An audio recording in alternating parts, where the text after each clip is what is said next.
महाराष्ट्र एक भाषावार प्रांत। क्या महाराष्ट्र सामर्थ्य दृष्टि से सक्षम प्रांत बन सकेगा? सामर्थ्य की कसौटी। तो हेलो फ्रेंड्स, कैसे हो आप सब लोग? उम्मीद करती हूँ सभी लोग अच्छे होंगे।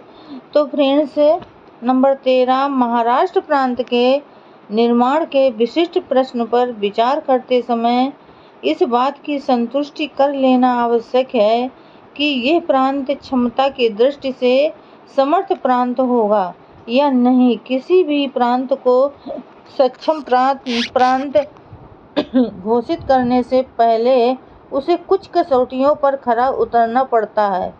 कसौटियाँ ये हैं: उसका एक निश्चित आकार हो, उसकी जनसंख्या एक निश्चित मात्रा से कम न हो तथा उसका राजस्व इनका समानुपाती हो। वह प्रांत न केवल आत्मनिर्भर होना चाहिए, आत्मनिर्भर तो कोई भी प्रांत अपने स्तर को घटाकर भी हो सकता है, अपितु उसका राजस्व भी पर्याप्त मात्रा में होना चाहिए ताकि वो कार्य क्षमता की दृष्टि से वांछनीय तथा सामाजिक कल्पना की दृष्टि आवश्यक न्यूनतम प्रशासनिक मानक बनाए रख सके। क्या महाराष्ट्र समर्थ है? नंबर 14, क्या महाराष्ट्र प्रांत इन कसौटियों पर खरा उतरता है? भाषाई आधार पर बने महाराष्ट्र प्रांत के आकार और उसकी जनसंख्या से संबंधित आंकड़े अगले पृष्ठ पर दिए जा रहे हैं। महाराष्ट्र का क्षेत्रफल और उसकी जनसंख्या। नंबर 15, अगले पृष्ठ पर दी गई सारणी में महाराष्ट्र प्रांत संबंधी जो आंकड़े दिए गए हैं वे उनके दो रूपों से संबंधित हैं। नंबर 1, संक्षिप्त रूप और नंबर 2, विस्तृत रूप।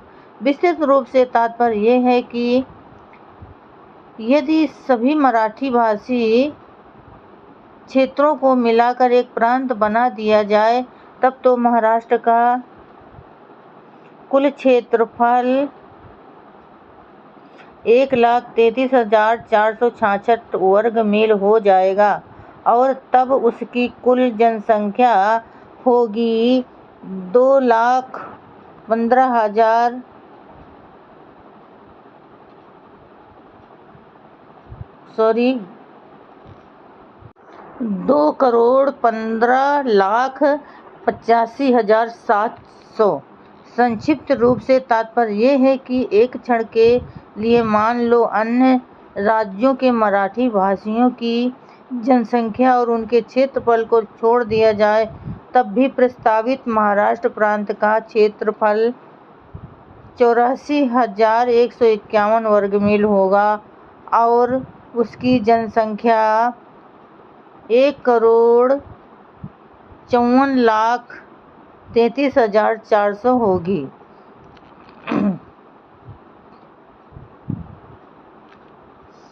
महाराष्ट्र का राजस्व। नंबर 16, महाराष्ट्र प्रांत के राजस्व के बारे में यह अनुमान लगाया गया है कि कराधान की वर्तमान दरों को ध्यान में रखते हुए संक्षिप्त महाराष्ट्र प्रांत का कुल वार्षिक राजस्व लगभग 25,61,51,000 होगा। महाराष्ट्र की अन्य प्रांतों से तुलना। नंबर 17, अमुक आकार वाला, अमुक जनसंख्या वाला और अमुक राजस्व वाला प्रांत सक्षम माना जा सकता है या नहीं, ये जानने के लिए उसकी तुलना कुछ राज्यों से की जा सकती है। इसके लिए मैं नीचे आकार और जनसंख्या की दृष्टि से संयुक्त राष्ट्र अमेरिका के पहले अर्थात सबसे बड़े और 47वें अर्थात सबसे छोटे राज्य के आंकड़े प्रस्तुत कर रहा हूँ। तो फ्रेंड्स, आज के लिए बस इतना ही। कल फिर मिलेंगे अगले नए वीडियो के साथ। तब तक के लिए फ्रेंड्स, जय भीम, नमो बुद्धाय।